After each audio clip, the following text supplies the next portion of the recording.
Hello,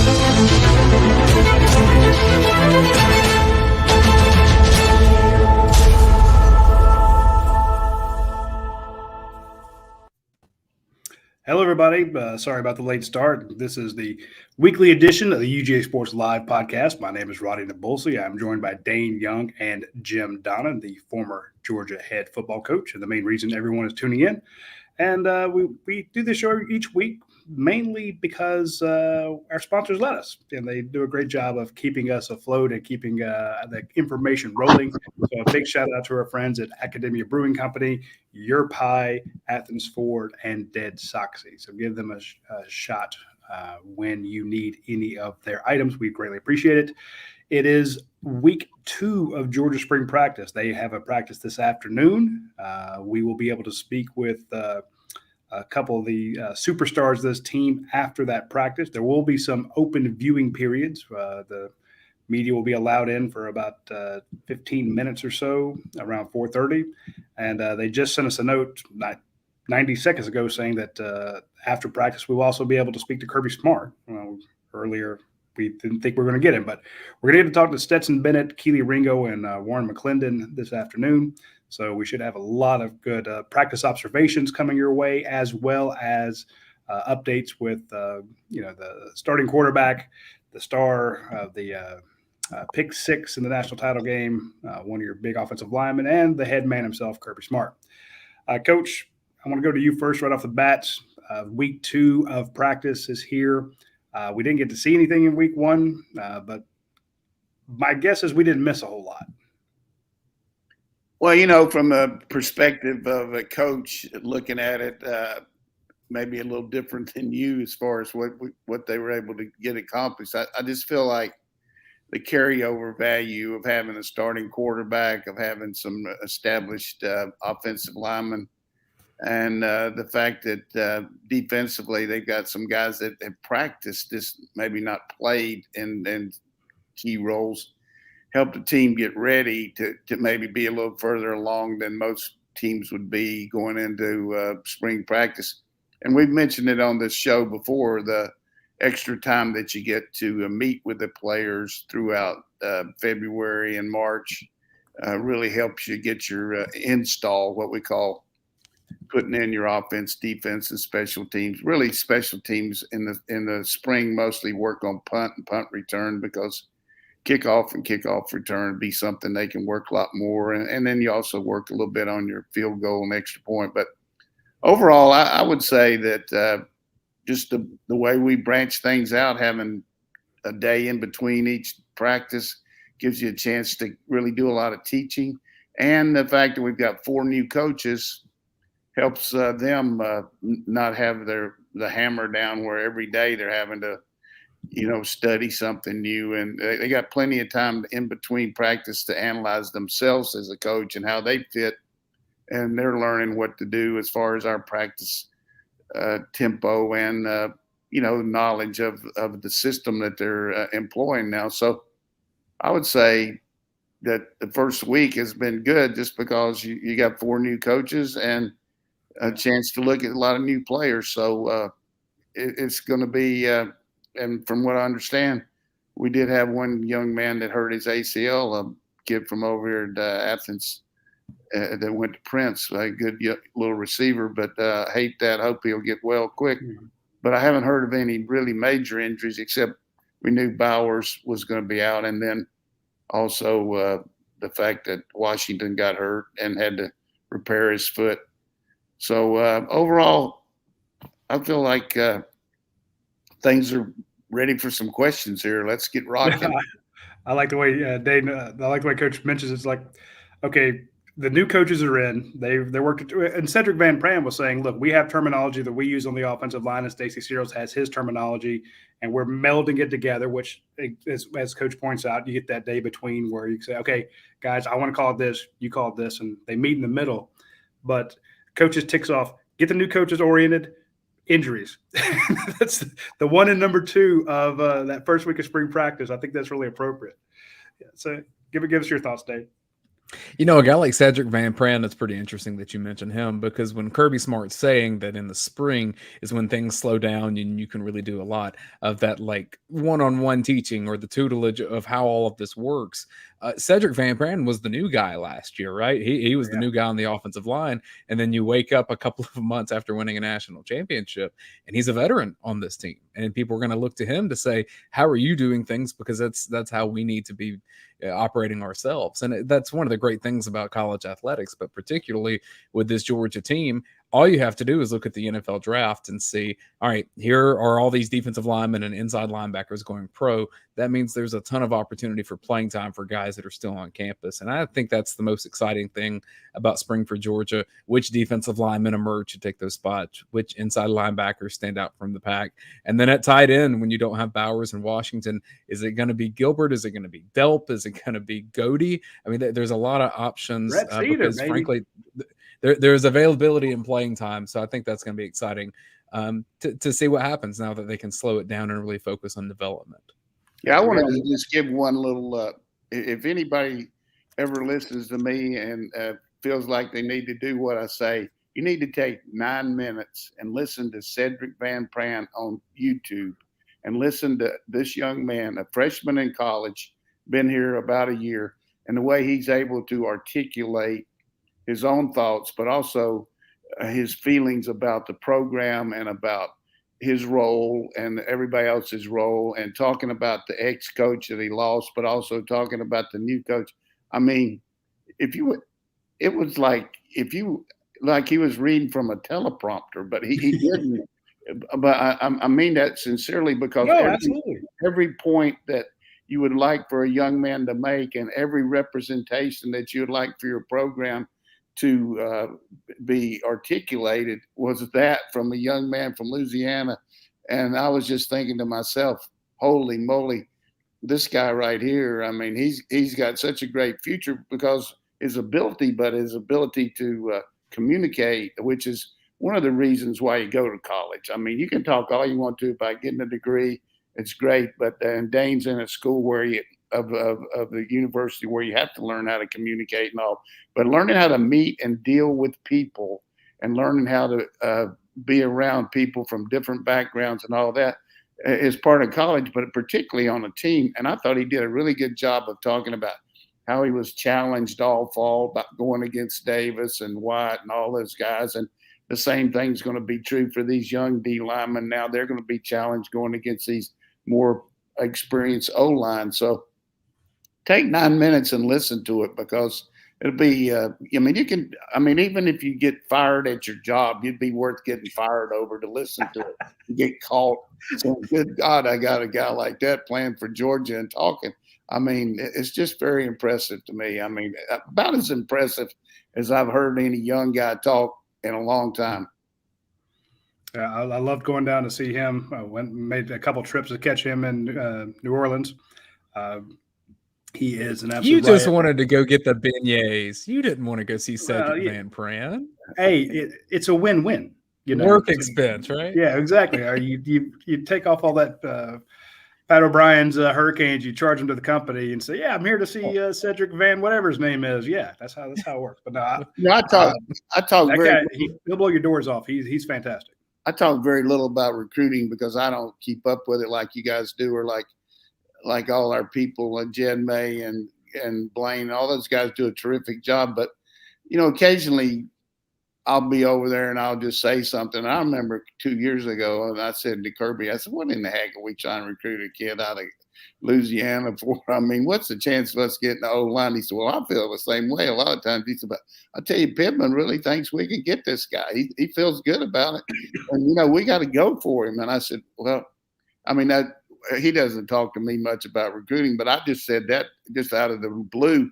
And I remember him saying, hey, Pittman really feels good. And, when he does, that makes me feel like we got a good shot. Well, he had a good I remember when he came up here in the summer before that, after I talked to him, before I talked to him, and then after I did, the young man came up here for that visit when we had those water fights and all that stuff in the summer, and Keely Ringo was in here and all these other guys. And and Washington, but Van Pran was just running for governor out there. I mean, he got to move around. I mean, I always kid people when somebody goes with me, and then we're at a place and we're supposed to be hanging out, and then the guy moves around and talks to everybody in the room, and I ask him, I say, "What are you doing, running for governor?" And I mean, this guy's got really good people skills and he's a good player. I mean, to start as a true freshman and offensive line on a national championship team, I mean, that's a heck of a quality to have. And that's enough about that. But take those 9 minutes, and if you get fired, I can help you get some unemployment insurance. I'll work hard for it. But listen to it on your job. It's worth it. You can find those interviews from spring practice on our YouTube channel at UGASports.com. Subscribe if you haven't already, because that helps us out. Good. Well, recruiting is changing a lot, and we do actually have some recruiting questions. We also have some questions about spring practice. I know I have received a ton of them, but Dayne, I want you to start off with the questions, because we want to take care of the folks at the dog vent, because they are our subscribers. They pay the bills. And we want to answer their questions. I guarantee you, if there's a question on the dog vent, then that same question exists all over Dog Nation. So hit us up with the first one there. This one is from UGA. Yeah, this one from UGA PZ. If Coach had control over non-conference scheduling, what matchups or venues would he like to see Georgia play in? I like to play the Little Sisters of the Poor every week. I mean, you can talk all you want to about everybody else, but I'm not caring about that. Now, with the way we got these other teams coming in the league, Oklahoma and Texas, you can probably play 9 games instead of 8. I mean, I'm all for making some of these trips and all for everybody, but from a coaching perspective, I mean, you got 9 big games every year, and I mean, maybe play. You're going to play Tech, so that's 10, which I don't. At this point, it hadn't turned into much of a battle the last few times, but it could be. You never know. But as far as if I had my druthers and weren't worried about winning or losing, then where would I like to play from our perspective? Certainly I'd like to go out to the Coliseum, go to L.A., play. That's my thought too. That's a tremendous venue. Just so much history when you walk in there and coach in that game. We actually played that game seriously against USC and didn't have a tight end. We had 3 tight ends down when I was at Oklahoma, and we played a tackle. I mean, we put a lineman's a tight end's number on him, but I mean, it was ridiculous. But we had one play that we called the Trojan Special, which worked. And it worked. There was a yo-yo play for us in the wishbone, but where we faked up in there and then threw it back to the quarterback, and he threw it. The guy was so wide open. I mean, they don't think about wishbone. You throw a yo-yo play like that, flea flicker. And Carl Cabanis, who unfortunately has passed away recently, caught that for a touchdown. But we lost to him. I mean, as one of the big losses we had at Oklahoma. We didn't lose many games. I would play there, and then that would be one game. And then the next year, I like to play Clemson home and home, a couple years. Wow. just to go over Death Valley. Good place to play. Then maybe go up to Penn State, have them have a whiteout and play there and kick their ass. They wouldn't come down here and play. They don't like grits. You can't have that at pregame meal. And then maybe in the Midwest, maybe go up to Michigan and play in the big house. Just give them a chance to play us again so we can pull the France down again. Roddy, where do you want to go cover a game that you haven't? Texas A&M. Yeah. We're due to go out there sometime. I've been to every SEC stadium, but that one. I started to left of the grit slide. I want to go to Ohio State. I would like to see that one time. But most of all, and I know what I really want to see, and I know it doesn't involve Georgia, is I got to go to an Army-Navy game. That's a great venue. I've never seen it, and I'm dying to. We played up on the banks of the Hudson when I was at Chapel Hill, and just etched in so much tradition, riding in there to the stadium and listen. When I grew up, you guys weren't even alive, but we had Lindsey Nelson was a CBS guy, and he always wore those funky coats and very plaid jackets and stuff. Oh, yeah. And, we tried to imitate him when we were young kids talking, Lindsey Nelson. And at the tail of the tandem, it's Dayne Young taking the ball deep in the backfield. And we're riding in here to play the Black Knights of the Hudson.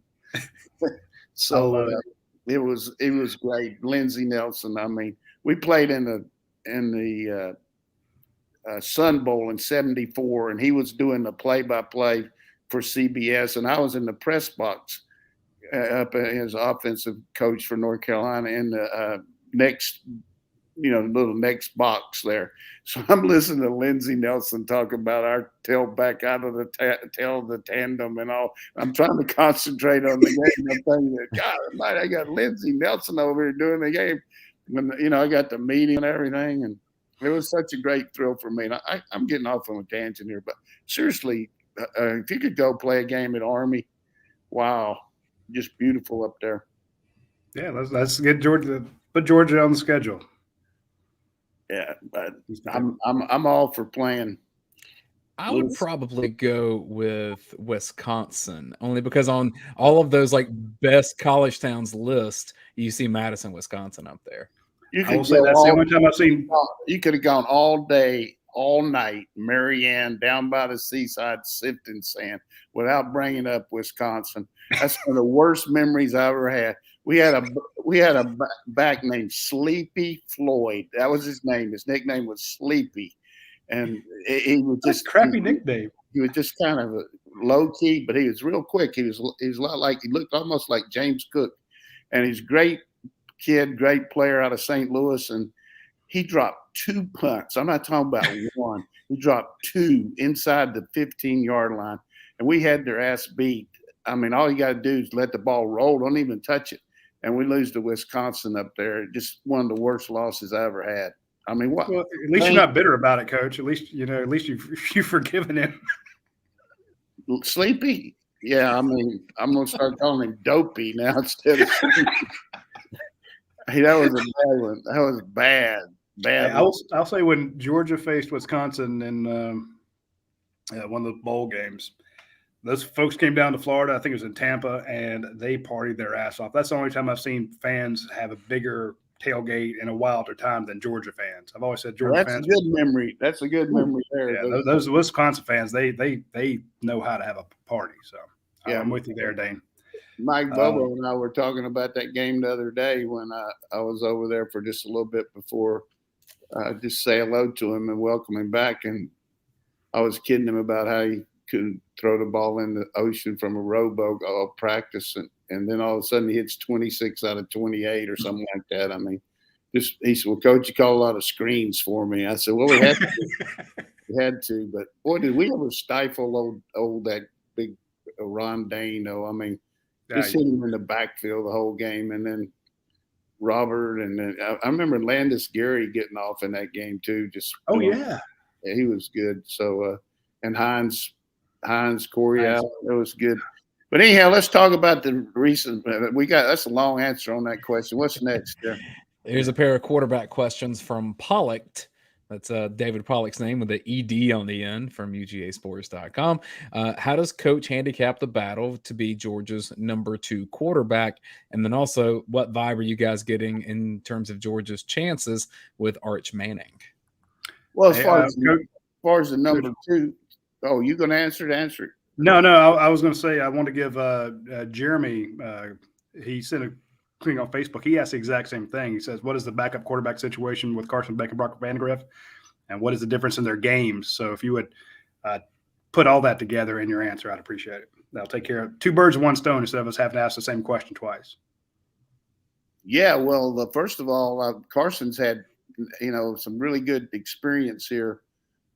Made dramatic improvement from year 1 to year 2. He's got a good arm, has got really good presence about him, and knows where to go with the ball. And has an existing relationship from Monken going back when he and his Monken son were playing Little League Baseball when Monk was with the Jaguars. So, they got good communication. And I think he's certainly in a position where he could come in and be a valuable player for us. As far as Brock, I mean, just dramatic improvement between spring practice last year and this year, just because of all the reps he got being on the scout team and the way he worked. He's a very, very competitive guy. You can just see the juices out there. He loves football and has a very talented skill set. I mean, he's got good movement, a big arm, and is pretty accurate to throw the ball as hard as he does. And then he's got a good knowledge of the system now. I mean, he's not anywhere near where he's going to be. This is only his second spring practice, but I like what we got in those two guys. And then Gunnar Stockton, just being here as a true freshman, just to be in the meeting room, to watch these guys, to see how they practice, to understand things. He's going to be way ahead of the game from not as compared to coming in the summer. And he'll get a lot of work this spring, doing a lot of drill work. And I feel good about a quarterback. As far as Arch Manning, that's our number one target. There's no question about it. That kid that just committed to Tennessee, Rico, we talked about that a couple of times. Is a very talented guy, but he was in a position where he wanted, to make a commitment, and we weren't ready for it. I don't know that we could have gotten it anyhow, but the whole point is Arch is the guy that we really have a lot of things going for, and hopefully we can get him. He's a very talented kid. He loves ball. He had a good visit here last weekend from all indications. What I like about seeing these guys is they come in there and they get to meet with the players, see what we're doing, watch our tempo at practice. His dad, Cooper, is really big on interacting, as a father, but he's going to let the guy make the decision. I mean, I'm not a real authority on the family, but I do know they really like ball. You know what I mean? They're consumed by all the little intricacies of being a ball player. So we got a good shot. I mean, of course, Alabama's always going to be strong with their, all the guys that they put in the pros. And I guess Texas is lingering out there. I don't know, but I feel like we got as good a shot as anybody. Yeah, Coach, with Carson Beck and Brock Vandegrift, going back to Jeremy's question, who do you think is like the number two right now, and what is the difference in their games? Well, just because of what we do, and when I say we, UGA, which I think is a fair way to do it, you always go with the upperclassmen to start the spring practice. That's the only fair way to do it. I mean, you don't want to stick a fork in somebody. I'm not talking about these two guys, but just say like you got a guy that's in the case of Eric Gilbert out there, tremendous talent, got a lot of ability, potential, has already been playing, but he hasn't been here as compared to Seether and Godey. So I'm sure at this point they started out ahead of him. Now how long they'll be, who knows? But that's the only fair way to do it. And the same thing's true with Beck. He's just been here longer. He's had more practice time with the twos and the ones, and but we're going to see over the next couple of weeks, based on if I were the coach, which I'm not, but I know the way our coaches think. You got to say, what happens if something happens to Stetson? So you want to see how guys react playing with the ones. I mean, that's what you got to do. So I think both these guys will get some shots with the one. We know what Stetson can do. So let's see how these guys react. So it's definitely a two-man race there. I mean, the difference is Beck has a little more experience with the system, is more of a drop-back guy. Certainly he can move okay, but you bring Brock in there, he's the epitome of a spread quarterback. I mean, he can run the zone read. He's probably as good a runner as we've had back there as far as being, and maybe not as quick as Stetson, but certainly got very good ball skills too. So brings a little bit different element back there with what he does. So good situation for Georgia right now. Yeah. Staying on the Arch Manning thing, we got a question from Dog in France. I don't know. Dog in France? Dog in France. Can you speak French? I hope so. I don't. I can speak a little Spanish, you know. All right, I don't know any French. France. He said, "How did Arch Manning's visit go?" Which you just touched on. He says, "What does that other quarterback committing to Tennessee mean for Georgia, and how much NIL money will it take to land Arch?" So I will take part of this real quick. I will say I want to echo what Coach said. Everything that I've been told was that Arch Manning's visit went really well, and the phrase I got was as well as they could have hoped. Now, the problem there is. But who knows that? I mean, yeah. Well, that's what I'm saying. What did they hope? Did they hope he was going to commit? Did they hope he was just have a good time? I mean, it's the coach, their coach, his coach is doing a good job of being an intermediary, and he gets interviewed as soon as Arch goes somewhere, and he does a good job of talking about what happens, and all he can go by is what Arch and Cooper tell him. But I think for us to say that it went well, I mean, we could say it went like dog shit. I mean, who knows? I don't know either one. I really don't, and I can't say. But I do know this. I've seen the guy when he's interacting here. Last summer, I was here when he was here for a one-day camp, and you can tell. I mean, I've been coaching a long time, and you can tell when a guy's genuine and when he's really into it, and he's as compared to body language that isn't. And his body language was go dogs when he was here in the summer. Now, I don't know about this last time because I didn't go over there on purpose, so I couldn't say anything because I don't want to be asked and say it. But I would tell you this, his dad is a good guy. His granddad I know well through the Hall of Fame and through a lot of things, and I know Peyton a little bit. So if you just listen to them and listen to Peyton talk ball and all that, these guys love the gym rat type philosophy. You know what I mean? They just love being around sports and they love the energy that Kirby has at practice. I mean, if you come to practice here and you've never been to a college practice is one thing, but if you've been to other ones and then come here, there's a lot of difference in the intensity here and then some of the places. I can tell you that. Now, there's probably some that are as intense. If they are, I haven't seen it, but we got the market on organization, teaching, and it's pretty evident when you see the results that we've had here in 6 years.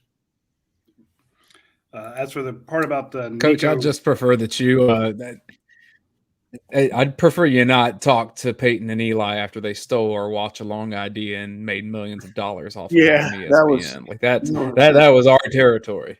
Yeah, that was something. And now our boy Kirk Herbstreit's going to go with Amazon on Thursday night. And I was talking to Bear yesterday, and I asked him if he was going to go with him as his little inside man that shoots him stuff. And they also got a guy that's in security, and he said, "I'm hoping so. I need some coin. You want some of that Amazon coin, you know?" So, but I mean, they're paying some big money to Kirk and the play-by-play guy Al Michaels. So that's going to be big. You know, Thursday night Amazon's going to be streaming. Yeah, free prime shipping for those guys, I guess. Like they get it. How about Troy and Buck going to Monday Night Football too? I mean, that's huge. They get the number one Fox people going to ESPN. I mean, ESPN laying out some money. Disney World must be doing pretty good. It is. I love it. I did want to finish up with that question about what does Nico committing to Tennessee mean for Georgia. I think Coach nailed it when he said that makes Arch your number one guy right now. So, but they do have plans B, C, and D in the works, and we've had some of those stories at UGASports.com, so you need to check those out. I want to take a quick break and mention our friends over at Dead Soxy. They are one of our best sponsors of not only this show, but our website as well. And we want to mention that you can sign up if you go to their website. They will, if you want to just become one of their new customers, you can give them your email address and they will send you a pair of free socks. So you get to try them, see what you think. And if you go through and if you do like I do, you go and check out reviews on companies and stuff like that.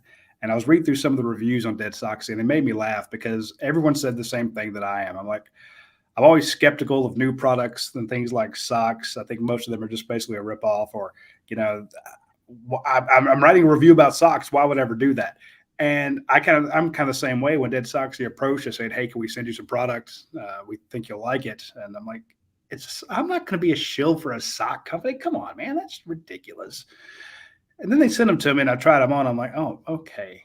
These are badass socks. So, and started looking into it and saw they had the True Stay technology that keeps them up. They don't slide down. They're incredibly soft. They feel fantastic, and I started thinking about some of the more successful brands of clothing that are out there. And I'm like, yeah, you don't really think about the socks. You think about what are the comfortable pants? What are the comfortable shirts? You see people on Shark Tank selling shirts and going crazy. And you come to realize, well, hell, you put on a pair of socks just about every day of your life. So yeah, why not have socks that feel the same way? So do me a favor, check out Dead Soxy. Remember that if you use promo code UGASports, you'll get 25% off your order. But read through the reviews. Don't take my word for it. Take actual reviews from people. These are not made up. These are real reviews. Check them out, and I think you'll love it. So I want to give them a shout out. While we're also talking about great reviews, I want to mention our friends over at Athens Ford. If you look at their customer service awards, they win awards all the time for having their best customer service. And that's because they're not pouncing on you the minute you walk onto the lot trying to sell you a car that is going to break down in 15 minutes. Everything they sell, that's new or under 80,000 miles has a lifetime powertrain warranty on it. They actually have vehicles on the lot. A lot of places do not right now. I know that I had a friend reach out to me from Macon saying, hey, you mentioned them on the show. They say they have cars.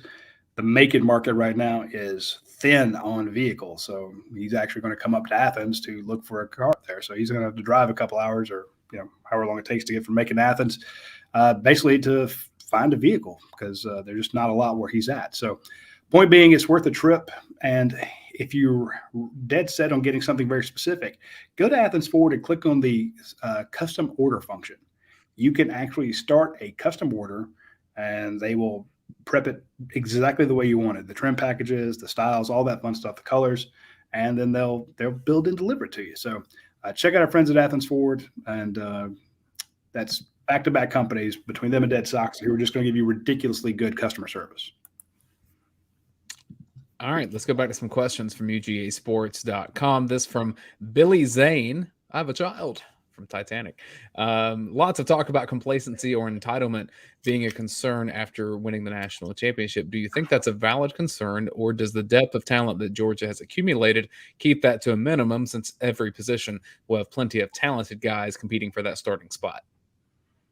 Good question. I would say in some programs maybe that up and down a little bit on their talent level, you could see that happen. But here, the consistency of the recruiting, development in the weight room, there's just too much competition that guys have been in really big practice environments here.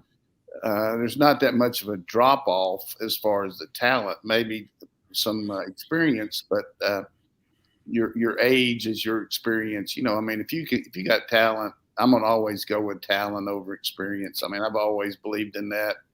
I remember the first time I really had any kind of big role in doing anything was at Florida State when I was a real young coach, and I had a young kicker who was very young. He's a freshman, and we were playing Pittsburgh up there, and we had the ball, and we were going to kick a field goal. And I told the coach, I said, look, I don't know, but I'd like for him to really have some success. I don't know if he can make it. He said, well, if he can't, why'd you bring him on the trip? He said, he's our kicker. He said, it's a field goal. Let him go. I said, yeah, I'd just like for him to make that first one. but which was done by me. But he went in there and he kicked it. But that's the point. If you make a decision to go with the young guy, then go with it. And it's always been, you learn by experience as a coach, and that was something I learned right off the bat. Play the young guys, play the freshmen if they're the best players, and you see what we do with young guys here, that if they not starting, they get to play on special teams and they get experience. So complacency, I don't see that being a real issue here. The only thing that can knock us off would be some really serious injuries to key people in key roles, or some guys thinking that they're better than they are, which I guess that's a little bit like complacency, but that's overconfidence sometimes. But you got to remember, as long as we got that guy coaching, the head coach here, I mean, there's not one person in our program, I'm talking about from the equipment room to the training room to the weight room to every facet of this program, those people are on point from him, because they don't know what is going to get him off, on anything. So, he's on top of everything, which I'm giving him a lot of credit for, but he's not going to let anything be complacent. I can tell you that. No, I'm with you. If you're one of those guys that think you're better than you are, it's like, hey, we won a title. Kirby will put some film on there showing where you messed up and where, hell, 3/4 of that game you look terrible, and he will point that out to you in a heartbeat. And he'll say, hey, I've got 5 guys right behind you that can play your job, do your job. So you can act like your butt don't stink, but that won't last very long with Kirby. Or I mean, hell, you think Brian McClendon's going to put up with that from a receiver? Or Stacey Searles going to do that for the offensive line? Or Trey Scott's going to let one of his guys half-ass it on the defensive line? Those guys got pride too, and they want to win a second one. That's where I think having new coaches help a little bit, just because of the guys that might think they know exactly what's expected from the other coach. Now they got a new one, you got to show him your skill level and all that. Good point. You can't be flip-flopping around. But you're talking about the players understanding that they didn't do that great for 3/4. There's the coaches, every one of those guys understand there were some good opportunities missed as far as coaching too, and all of us have had that. I mean, every game I've ever coached, I look back and there's things I wish I could do over, but that's why but we do a really good job of self-scout and self-reflective. And I read something today, Kirby was talking about how good some of these coaches try to improve themselves talking to other guys. And just like, for instance, when those pro coaches were in here for the pro day last Wednesday, after we had our show, we had our show Wednesday night, I guess, but those coaches here, but I guarantee you, Kirby and those coaches get those guys, hey, can we talk 15 minutes about your red zone package, or could you talk to us a little bit about the practice organization? Or, I mean, that's invaluable. You got Bill Belichick here, or Mike or Conlon, I mean, just those guys are good to have around and talk ball with. I can't imagine the football IQ. This is a bit of a softball here from bit of a softball from PA Dog 610. Says, Coach Donnan, in your opinion, does the offense have potential to be more explosive in 2022 as compared to last year? Well, we were certainly explosive last year. Made dramatic improvement on big plays. One of the things that I enjoy about reading our site is we have you and Brent always coming up with these different things that you analyze. And Brent did a good job of comparing our explosive plays on 2021 to 2020. And I didn't realize that we were nearly as explosive as we were. But a lot of times we were, in fourth quarters where we didn't even do anything. So we had 3 quarters of being ahead and we didn't really do a lot. But I think the addition of Arian Smith will really help us from that standpoint. Having a trio of Bowers, Washington, and Gilbert will help on the play action. And then just the fact that A.D. Mitchell has made so much improvement from last spring to the championship game to right now. He gives you a guy out there, that X receiver that can go deep, can really catch the ball in traffic. He's made a lot of big catches when ball in the air, and Bennett throws that ball remarkably well. So, and then you add, 84 in there who can go over the middle good. And then I think Roddy mentioned the fact that all of a sudden you got Blaylock, Rosemary, Saint, got him back, and also Kearis Jackson, those three. So, and both these backs can hum it too, Milton and Kenny Mack, and Edwards is kind of slippery. I would say we would be a little bit more explosive just because of the play action game. That's where you really get the big plays, and the fact our schedule. I mean, we're going against some defenses that aren't going to be that stout as far as stopping you. So I'll go out on a limb and say we'll have more explosive plays than we did last year, but last year was good. Yeah. Show enough 253 gives a natural follow-up. It says, looking at the difference in year 1 and year 2 from Brent Rollins' article on UGAsports.com in regards to Todd Monken's offense, what makes a good play-action quarterback? What enables some quarterbacks to have great success in Todd Monken's system and maybe others that wouldn't? Great question. Well, the first thing is to have good play action. You've got – I remember going to a clinic when I was a young coach, and Doug Dickey was the coach at Tennessee at that time, and he was up there talking about the running game, but he also was talking about throwing the ball. He said, no matter what kind of system you're in high school, you've got to be able to throw something good. There comes a point where you've got to be able to have some bread and butter where you know that you can call this pass and it's not a waste down. It's something you have a really good chance of hitting to supplement your run game. So throwing something good is kind of an all-encompassing statement, but you got to have something that you can go to, whether it's a tight end across after a fake on the inside zone, whether it's a tight end on an option route where you can read man or zone, whether it's a 3-level sprint out pass where you got a guy in the flat, you got a guy in deep, and you got a banana out behind that guy in the flat like a flood route, whatever it might be.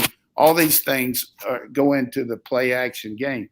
But so let's say, where are we going to launch it? Are we going to launch it after being under center? So many teams now are in the shotgun, and it's so much easier to read a play action when the quarterback's already back there. But if he's under center, you got the disguise factor that, you don't see him because he's big old guys, and you're faking either a counter play or whatever it might be, and you're getting some depth after your fake. So the real key on a play action pass to me is it really a pass that's off a really good run, or is it a deceptive one where you're trying to counter, fake one way and then roll out, or go to the actual naked, which is a bad word, but it really means you're out there, you're exposed, and you're counting on faking the defense, and you're running what we call a naked bootleg, where you fake up in there and nobody pulls the block for you. You hope the end closes and you take it on the perimeter. So all of those are play action type actions that Stetson Bennett is a master at. I'm not talking about just average. He's a master play action pass guy. You look at all the passes he's thrown, all the elements of where he throws them, the way he can get away from the rush. Very seldom do we get sacked on a play act, which was so unbelievable in the championship game. We got sacked 4 times on play action passes because of mental errors by either somebody picking up the blitz or a receiver running the wrong route. We had 4 times where it was a play action pass that we got sacked, which is really terrible. So here's the point. You got that, plus you've got the RPOs, which we've discussed before, which you call a run, and then if it's not there, you can throw the pass because they've stacked up to start the run. So that's the difference between the two. You got play action and RPOs, and he's a master at the RPOs too because he's such a good faker and he can run. If he keeps the ball, he's as big a threat as he is throwing it on that. So I would say we're in the upper echelon. We're in the top 1% in the country going into next year as far as being a play action team. I would say, certainly Bryce Young's good at it at Alabama, but we're right there with anybody. You had mentioned Arian Smith. Shown off 253 had a second question. Who steps up as the deep threat at wide receiver? Is it Arian Smith if he's 100%? I'd say Arian Smith's certainly going to be there, but I also like Mitchell and McConkey. McConkey's so slippery, he can get through what we call a read route on the. Let's just coach him up a little bit. Let's say you have a free safety back there, and it looks like a one high safety. You can have a one high or a two high. Two high means you can probably be playing too deep, either man under or zone. But a one high means you can be three deep or man free safety or what. So the middle guy on the route is reading the free safety. If he closes and comes down on the run, he'll go over the top, a lot like he did against Auburn this year. Yeah. If the free safety opens to a too deep look, then he might banana in and try to get in between them and hook up. Or if he plays really deep, then he might run a kind of a perimeter route where he's just kind of crossing in front of him. So as much as the quarterbacks read, the receivers do too. And what we talk about is the middle of the field open. So you put middle of field open or middle of field closed. If it's closed, you're going to break the route off because there's no sense to try to outrun somebody that's lined up deep. You know what I'm saying? So Monken's got some really good read routes by the inside receivers. And the same thing's true with different personnel in there where Brock Bowers is doing that. He broke one against Georgia Tech where safety was hanging and he went right between him and he went right down the middle for a big one. So it's another way to run an RPO without running the RPO. You're actually running it off a play action pass. I hate to get in all this jargon here, but I like to talk a little ball once in a while. But the whole point is if you've got a play action pass, and we used to do this at Oklahoma, we didn't call many play action passes, but we told Keith Jackson, you got an option route every time. If the middle of the field's open, go on and run the post. If it's closed, run a flag. If the corner's back, just run an out. Because it'd be ridiculous for us to call a deep ball to him over the middle against a three deep look. So we just called 86 wide choice. And he just did what he wanted to, which was get open most of the time because nobody can cover him. But that's the whole deal with college football now. A lot of pro stuff that Monken brings where the receivers read the coverage along with the quarterback. So the quarterback has to read it as well and know where his receiver is going to be. Right. But the middle of if you had to talk about, which I really think you've done a good job coaching, listen to you talk about your coaching Little League and all that and coaching and everything, right? I believe that you could even read the free safety where the middle of the field's open or closed. So Probably not. We could have a clinic on here, and the worst person in football doesn't even know if a football is blown up or stuffed to figure out if the middle of the field's open or closed. No, I was saying that. I was thinking when you had all the three options for Keith, and then when you have Lad McConkey, he's reading it, and he's like, okay, I'm going to run this. I'm going to cut it off underneath him, where he's going to wind up, on that play. I mean, that was Stenson's got to be able to look over everybody and see where he's at. So, well, that's where you have indicators. And basically, most defensive backs are going to tell you by the way they open up their hips. Yeah. And the same thing with linebackers. If you're on the hash and the linebacker is going to try to get to the field, he's going to really have to open up his shoulders, to get there as compared to just kind of staying square, So, or the depth of the defensive backs usually tell you whether it's man or zone. They're not going to play back a long ways and try to play man coverage. You know what I'm saying? Yeah. So you're going to read, you come out of the backfield as a quarterback. And I used to tell our quarterbacks this, one of the worst things you can do is waste 7 seconds coming out of the huddle. I mean, there's 7 seconds that you got walking to the line of scrimmage where you can analyze the defense. Get your head up, looking for those indicators. First of all, I'm going to look at that nose guard who's going to tell me whether it's odd or even. Then I'm going to look at the linebacker's depth. Then I'm going to look at the free safety, and he's going to tell me on my key. Now, if you're in a different look where you don't huddle, then you have even more time to look at it. You're already back there, you're looking at it. And these guys spend an inordinate amount of time reading people. I mean, it's fun. I mean, that's what coaching is all about. Teach them how to read it.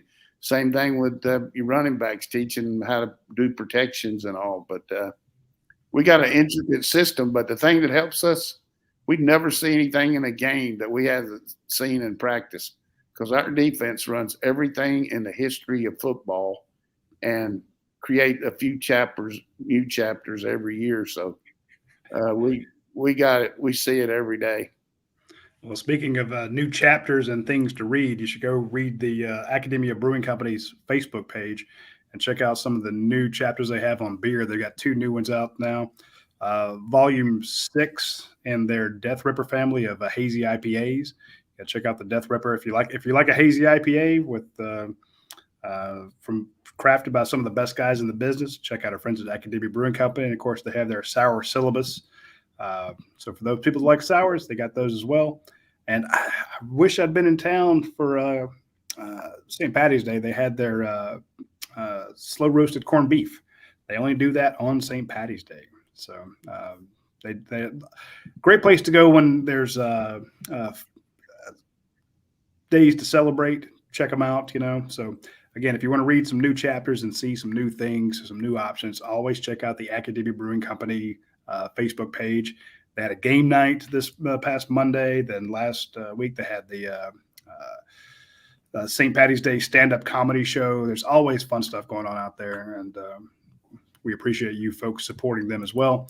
And of course, today is Tuesday, and it's the day you get double points if you use your Pie app. So if you want a great pizza, a great salad, a great sandwich, a great pasta dish, you can do that with our friends at Your Pie. If you want one of their signature pizzas, and I'm going to put up my signature pizza, the one that I get when I go out there all the time, is the Southern Heat. It's got the buffalo sauce, the mozzarella, chicken, red onions, and jalapenos, served with ranch or blue cheese. It's the best pizza in the world.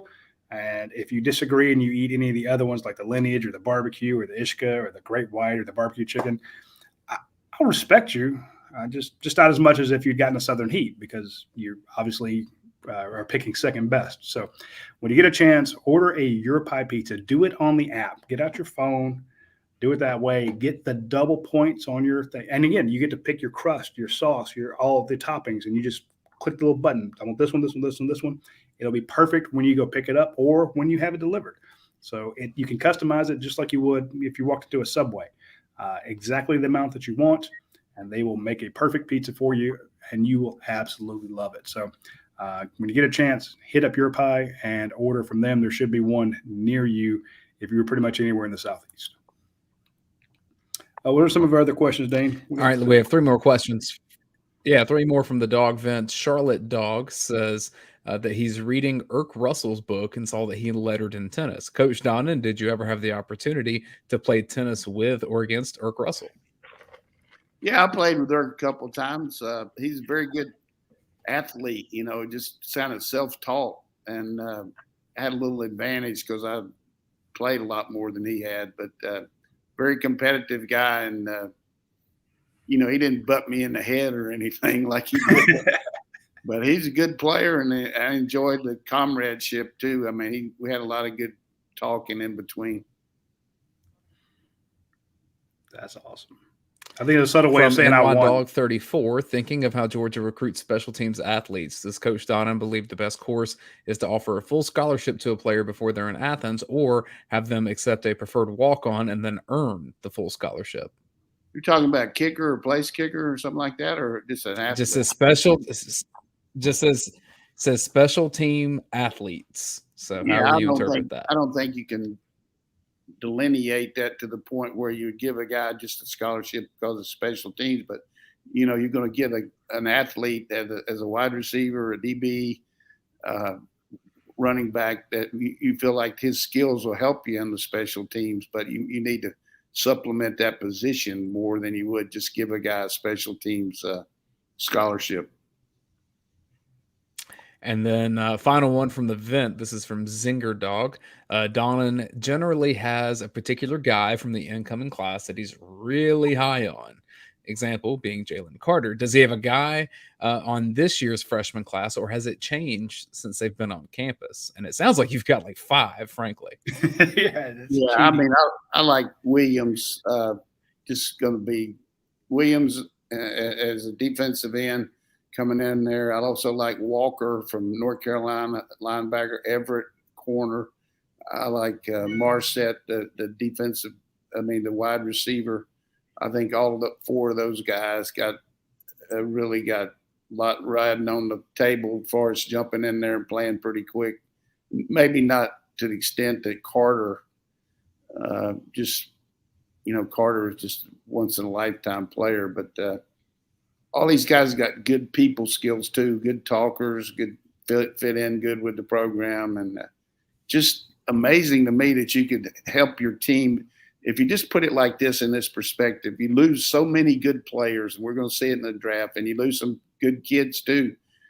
But the way we supplemented those guys, the ones we got coming in, looked like you just hand painted those guys to be the next person at that position. So we got really good guys coming in here as a class to make up for the ones we just lost. And the last 2 years we got some too. You look at the guys that are getting ready to play a lot more. So it's a good looking football team athletically, really good looking. And that's one of the things I get to look at. Sometimes I don't go to practice much, but I watch them in the off-season program and the way they can run and jump and lift, and just makes my mouth water. I like the Roddy, isn't it always funny how coach mentions a guy? So in this case, Denylon Morris said, I had not heard much about him over the last month or two, and then 3 weeks ago, coach says, "Hey, you need to watch out for this Morris at wide receiver." And then all of a sudden, all over my Twitter feed, all over these other media outlets, I see people saying, "Yeah, you need to watch out for Morris." And I'm thinking, where did you hear that from? Yeah, hey, I mean, I'm not like Brock Bowers last year. Who was talking about him, coach? Hey, I will take credit for Bowers from Jordan Davis from standpoint of pointing him out. But that's why we're on the show. I mean, people can. I mean, I don't mind giving you my opinion, but it's not hard to pick these guys out. I mean, and wait till you see Marvin Jones Jr. Yeah. I mean, when we play him calling right now, yeah, that might be Marvin's dad. When we play Oregon, I would like for 2 guys to get off the bus first. Carter and then Marvin Jones. Get off the bus and let Dan Lanning see him. This is what you missed out on, Dad. No, and I remember you mentioning A.D. Mitchell after – I won't say I put down A.D. Mitchell, but when he had that huge spring last year in the spring game, because a lot of wide receivers were banged up, and he had, 5-7 catches, tore off. I said, yeah, we see this a lot with wide receivers really doing well in the spring game. Go to Jonathan Rumpf, guys like that. And they would just show up, show out, and you're like, wow, this guy's going to be a monster come fall. And it never happened. And I mentioned that, and coach is like, no, that's if he can do it here, he can do it in the fall. And sure enough, he did it all. A.D. Mitchell. And he took advantage of Pickens being out. And, Pickens went down in the spring. And I will remind you of this, because I'm about 100% on when I meet a guy and really feel good about it. But the first year that he was here, he came here for bowl practice, and then he got COVID and he couldn't practice, and then he had to leave and everything. And my daughter was coming in here from the airport, and I couldn't go get her because of Mary's situation. But so she took a shuttle, and I picked her up over there at the Georgia Center, and he was waiting to leave, and he had on this Georgia gear. And I thought I knew who he was, but I introduced myself and started talking to him. He said, yes. Coach said, I've been here, but I hadn't been able to practice, but I've been around these guys, and I'm fired up. I can't wait to spring. I'm coming back. I'm going home for a little while. And he says, I'm telling you one thing. He said, we're going to kick Baylor's ass or something. Whoever we played. Was that who we played 2 years ago? Yes, sir. Yeah, he said, those guys are ready to go. He said, Pickens going to eat them up. I mean, he told me that, and that's the first time I ever met him, and it was impressive. So maybe it was. I don't know when it was. I don't know if it was about Baylor or what, but just meeting him out there, I can't remember. It was impressive, very impressive. That's a guy, and we ask around. We didn't get to see practice last week, so we were asking people inside the Butts-Mehre building, who are you hearing about? And AD Mitchell, they're like, this guy had a monster practice Saturday. Amongst the freshmen, they mentioned Michael Williams just being an absolute beast. We heard about Dayne Morissette. And now the thing about Morissette is, I know some of our recruiting guys are like, yeah, he's pretty good. He's definitely a good receiver. But towards the end of his high school season last year, I know Jed May and Blaine had seen a lot more of his games. They're like, this kid is actually going to – he moved way up in their rankings. And sure enough, this spring, we've heard good stuff about Morissette as well. So that's the buzz we hear. We don't get it like Coach does, but we ask who people are buzzing about inside the building. That's a couple of them. Here's the thing about this guy. Up at the line of scrimmage, I mean, he can get off the ball, and I mean, Keely Ringo's got to be on his key, be ready to rock when this guy comes off the line. See, he's got good quickness, and I love it. He'll be somebody can help us. We're going to be good at receiver, and I mean, he's going to be a very good ambassador too for the university as well. I don't know if he can be as good as Cedric Van Pran or Jalen Walker. Those two are. That's your presidential ticket, in a few years. But that's those two guys, their oratory skills are off the charts. But yeah, Jalen Walker is a complete man already. I mean, just he looks like Quay Walker out there. I mean, just Jesus, wow. And again, the interview I did with him the day he committed up in North Carolina. Which the two best things that day was his speech and me going over to that barbecue place you mentioned, Coach. That makes Stamey's barbecue. Stamey's, yeah. I don't know which was better. Those were two good highlights of that day. But again, you talk about going back and watching an interview. Do a Google search on our channel for Jalen Walker commitment video. And if that kid is not your number one linebacker that you're excited about, again, don't get me wrong. I'm not saying he's the best one out there. I'm just saying, but if you're a Georgia fan and this is a guy who represents your university, you're going to be thrilled with him as well. So, hey, we need to find out. I saw today where they going to have the spring game on ESPN2. We might ought to think about a watch-along show there, but there you go. Who knows? But anyhow, appreciate everybody watching, and I'm going to go out here and play some tennis.